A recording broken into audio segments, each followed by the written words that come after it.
Dneškaše za festival Najšenje za budze prijavili 11 židlovo grupi zo naših mestoh i sušednej Horvatskej.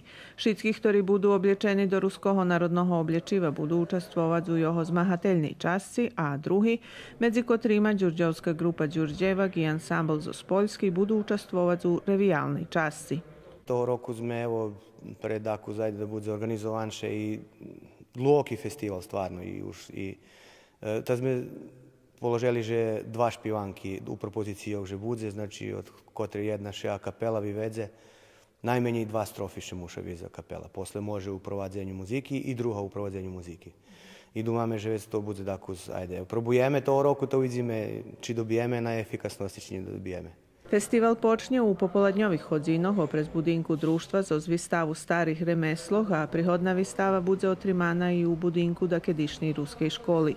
Popri domašnjih ZOS kulturno-umetnického društva Tara Ševčenko za festival še pririhtuje i naša hiža, ktorá i toho roku bude znímať všetky jeho zmisti.